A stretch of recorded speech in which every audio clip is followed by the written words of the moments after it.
बीवी को असल नाम से पुकार सकता हूँ या मेरी बीवी मुझको मेरे अपने नाम से पुकार सकती है? तो नबी करीम सल्लल्लाहु अलैहि वसल्लम ने फरमाया, बिस्मिल्लाहिर्रहमानिर्रहीम। मोहतरम नाज़रीन, क्या औरत शोहर का नाम ले सकती है कि नहीं ले सकती? आज इसके बारे में मालूमात आपके सामने पेश करने जा रहा हूँ। मोहतरम भाइयों और बहनों, किसी ने सवाल किया था कि क्या औरत अपने शोहर का नाम ले सकती है कि नहीं, या मुन्ने का अब्बा ही कहेगी? कुछ चीजें ऐसी हैं जिनका ताल्लुक बराह रास्त कुरान और हदीस से नहीं बल्कि इनका ताल्लुक हमारे कल्चर से है। मिसाल के तौर पर आपसे अगर कोई ये कहता है कि किसी मुफ्ती से कोई आकर पूछे क्या मैं कमीज उतार कर नमाज पढ़ सकता हूँ, तो मुफ्ती साहब अगर अक्लमंद होगा वो कहेगा कमीज उतार कर नमाज ना पढ़ें, ये बेअदबी है। आप कहेंगे कि हदीस का हवाला दो, तो सही बुखारी की हदीस है। जाबिर बिन अब्दुल्ला रज़ी ताला अन्हा बगैर कमीज के नमाज पढ़ रहे थे। किसी ने पूछा इस तरह नमाज हो जाती है, आप क्यों पढ़ रहे हैं ऐसे? फरमाया, मैं इसलिए ऐसे पढ़ रहा हूँ ताकि तेरे जैसा अहमद मुझे देख कर सवाल करे कि ऐसा क्यों कर रहे हो। फिर कहा कि नबी करीम सल्लल्लाहु अलैहि वसल्लम के दौर में हमें दो जोड़े मुयसर होते थे, तो अजार है तो कमीज नहीं है, बाज औकात ऐसे ही पढ़ते थे। अब बुखारी की हदीस से तो पता चल रहा है कि कमीज उतार कर नमाज पढ़ना क्या है। जाबिर बिन अब्दुल्ला बाकायदा ये अमल करके दिखा रहे हैं कि और ताकि जो एतराज करे इस पर हमाकत का फतवा भी लगा रहे हैं। अब आप ये हदीस का हवाला देकर लोगों को कमीज उतरवा दीजिए, अक्लमंदी का काम नहीं होगा, ये पागलपन होने की अलामत होगी। ये इस तरह अलामत है आपने बुखारी तोते की तरह रटी हुई है, आपके अंदर साइंस नहीं है, ना आपने फक्का पढ़ा ना असूल फक्का पढ़ा है जो कुरान और हदीस को समझने के लिए वाज़ेह किया गया है। भाई, इस जमाने में जब चूंकि सहाबा को जोड़े मुयसर नहीं थे, जब कमीज उतार कर नमाज पढ़ना बेअदबी नहीं समझा जाता था, तो वो तो कल्चर का हिस्सा था, गरीब लोग थे। असहाब सुफा में हम देखते हैं कि हदीस में आता है एक दूसरे की तरफ पुश्त करके बैठे हुए थे, क्योंकि लिबास अतर ढांपने के लिए इतना थोड़ा कपड़ा था, वो एक दूसरे की तरफ रुक करके बैठना इनके लिए मुश्किल था। इतनी गरीबी थी। आज कौन सा ऐसा गरीब होगा जो बेचारा तहबंद ना पहन सके, और एक मुआशरे में पूरा ड्रेस पहनना ही हमारे मुआशरे का कल्चर बन चुका है। किसी तकरीब में आप बगैर कमीज के नहीं जा सकते, तो अल्लाह के सामने बगैर कमीज के कैसे खड़े होंगे? अगर सहाबी बगैर कमीज के नमाज पढ़ रहे हैं तो एक बड़ी अच्छी तकरीब में भी वो बगैर कमीज के चले जाते थे। सही बुखारी की हदीस है कि नबी सल्लल्लाहु अलैहि वसल्लम के पास एक सहाबी ने अर्ज किया, या रसूलुल्लाह, मेरा इस खातून से निकाह करवा दें। आपने मेहर का फरमाया। पता चला कि ये लंगोटा पहन के नबी की मजलिस में बैठे हुए थे।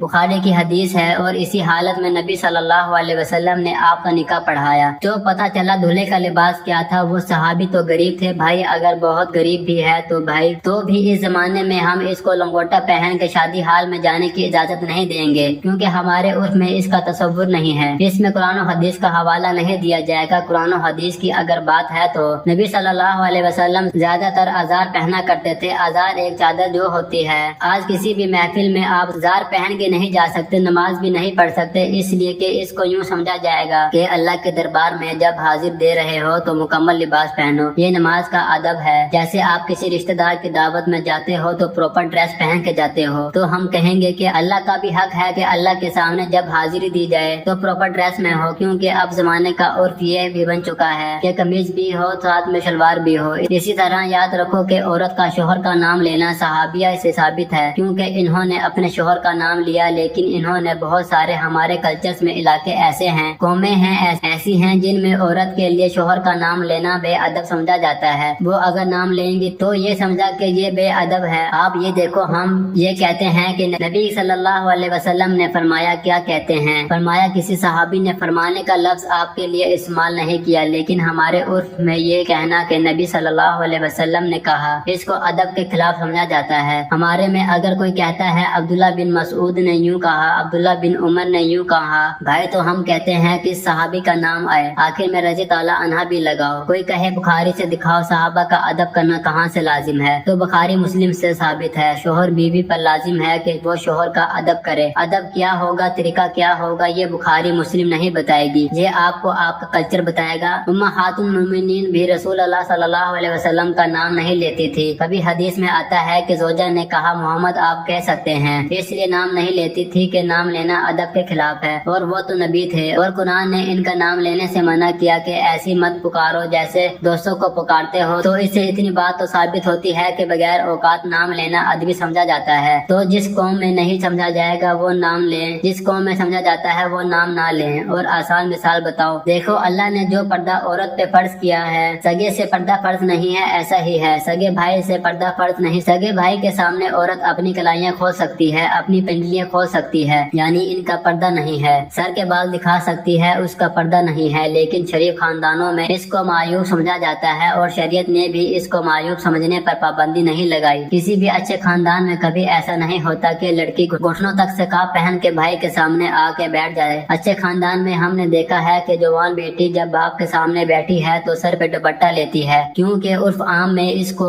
اچھا سمجھا جاتا ہے۔ تو ادب کا تعلق بہت حد تک کلچر سے ہے، بہت حد تک عرف عام سے ہے۔ عورت اپنے شوہر کا نام لے یا نہ لے، شریعت نے اس میں دونوں چیزیں رکھی ہیں، لے بھی سکتی ہے اور نہیں بھی لے سکتی۔ شریعت نے یہ کہا ہے ادب کرو، کسی قوم میں ادب کے خلاف سمجھا جا رہا ہے تو وہ نام نہ لے، ادب کے خلاف نہیں سمجھا جا رہا تو وہ نام لے، کیونکہ اس میں برا نہیں سمجھا جائے گا۔ ہم اس کو اس لیے پروموٹ کرتے ہیں کہ اس کلچر کو نام لینے والے شریعت میں شوہر کا بہت احترام ہے، جو آج کل ختم ہو رہے ہیں۔ کچھ تھوڑے بہت تمیز باقی رہ گئے، اس کو تو باقی رہنے دو، اس کی وجہ سے تھوڑا سا شوہر کا احترام رہے گا، یعنی جو نتائج اس پہ مرتب ہو رہے ہیں وہ اچھے مرتب ہو رہے ہیں۔ شریعت نے ابا کے سامنے بیٹی کو دوپٹہ لینے کا حکم نہیں دیا، مگر پابندی بھی نہیں لگائی۔ تو جب دونوں راستے ہیں تو ہم کہیں گے شریعت کے مزاج سے زیادہ قریب کیا ہے؟ دوپٹہ لینا یا نہ لینا مزاج کے قریب ہے۔ اس میں باپ کا احترام ہے، حیا ہے، اور شریعت معاشرے میں حیا کو فروغ دینا چاہتی ہے۔ تو جو چیز حیا کے زیادہ قریب ہوگی کیا جائے گا، جو حیا سے دور ہوگی اس کی حوصلہ شکنی کی جائے گی، اور اس پر بخاری مسلم کے حوالے مانگنے والے پر جہالت کا فتویٰ لگایا جائے گا۔ جو عورتیں شوہر کا نام لیتی ہیں اس سے گناہ ہوتا ہے۔ بیوی کو بھی عزت دینی چاہیے، اس کا بھی احترام کرنا چاہیے، لیکن قرآن کے مطابق عورت کا درجہ شوہر سے ایک درجہ کم ہے۔ اس میں کیا حکمتیں ہیں، لیکن اللہ نے بتا دیا ہے۔ اس کا مطلب یہ نہیں کہ آپ توہین کرنا شروع کر دیں۔ ہم نے اپنے بزرگوں کو، اپنے علماء کو دیکھا ہے کہ اپنے گھر کی زوجہ کا بہت احترام سے نام لیا کرتے تھے، کوئی حق مانا لب لہجہ اختیار کرتے، اور یہ اسلام نے ہی سکھایا ہے۔ دعا ہے کہ اللہ تعالی ہم سب کو شریعت کے مطابق زندگی گزارنے کی توفیق عطا فرمائے، اور ہم سب کو حق اور سچ بولنے کی توفیق عطا فرمائے۔ یا رب العالمین، جو سنایا گیا اس کو